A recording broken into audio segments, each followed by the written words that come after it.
Okay, here we go. Let me start off by saying that I think it's pretty obvious if you've seen my content that I'm someone who is pretty optimistic when it comes to Tower of God. I like to talk about the positives a lot, and usually if I hear someone else like critiquing a part of Tower of God, or maybe like saying that something shouldn't have happened or should have been done differently, I like to usually come to Tower of God's defense. I'm someone who is very pro Tower of God, pro SIU in like 99% of the scenario.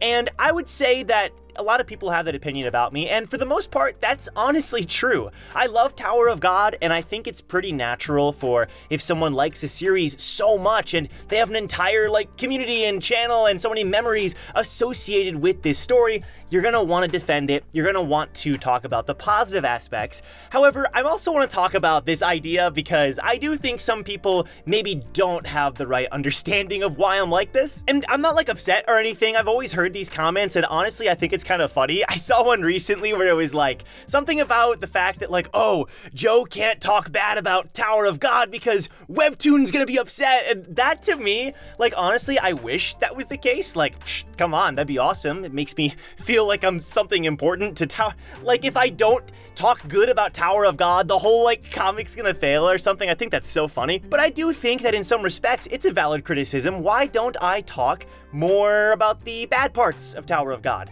The obvious answer is that I like the story, but even deeper than that, I'm somebody who, as a person, when it comes to anything, I'm usually very optimistic, like I mentioned. I'm somebody who likes to talk about the good, pretty much with anything, right? I always assume there's like a reason for something, or I assume that the author knows what they're doing, or there's a reason behind everything. So it's a lot harder for me to critique certain things. It makes me feel like, you know, there's this natural part of me that's like, well, maybe this and maybe that, and it's a pretty normal thing. But even aside from that, it's just kind of who I am, right? And I love this story so much that I like to assume that there's always a reason behind everything. But no, there's no crazy reason. There's no person from Webtoon like breathing down my neck if I say something bad. I say something is bad when I believe it's bad, right? I critique something when I think it should be critiqued. We're all different, and one of the beautiful parts about having like a Tower of God community, or just any story or people in general, is that we all have different opinions about something. Two people can read a chapter of Tower of God and come away with a completely different experience or perspective. So honestly, I think that's pretty exciting and cool. So if you watch my channel, you can get like a different perspective, usually a positive one, but it's not like that's my intention. It's not like I'm like, I need to always talk good, but that's usually the case. And then maybe other channels or other people in the comments are gonna have a different perspective. That's all very obvious, but I also wanna say that, hey, I am the first person, or one of the first, to say something is bad when I think it's bad. It's just that I genuinely don't believe it is. So for example, one of the worst things that ever happened in Tower of God was Chang's death. I think that was like a monumental failure by SIU. Like honestly, I have no idea why he chose to do that. Some people think it's not a big deal. I think it is. I could talk forever about Chang's death,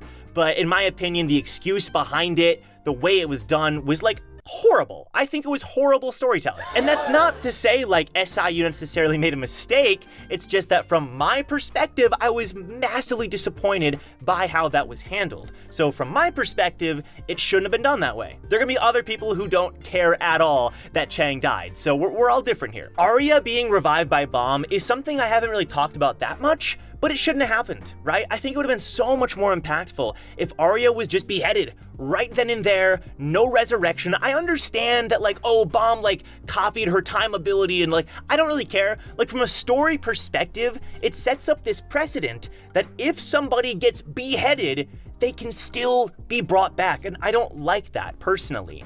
That ties into like the whole White and Bomb conflict, which I liked the character and storytelling aspects of it, but when it comes to the Khun and Rak getting White's powers, I hate that. I honestly didn't like that at all because it didn't feel deserved at all. I get that you need to like power scale them up higher, but to me it was very cheap. Like they have no connection to White. They were just there at the very end and they happened to receive all this power. To me, I didn't like the writing in that scene either. Dang Dang and Louie and Gato, I like the ending to that whole plot line, but the rest of it is like whatever. You know, there's a lot of aspects of just season 3. All the stuff I mentioned is just season 3, right? Another Coon fake out death, which is very annoying at this point. Or Liboric Squad being extremely underwhelming. Or maybe like The Nest, like too many bad guys died, but not enough good guys, right? Like whatever, I can come up with these points, and I'm not trying to like sort of be like, see, you're wrong. It's just an example of like, those are things I genuinely think are not as good.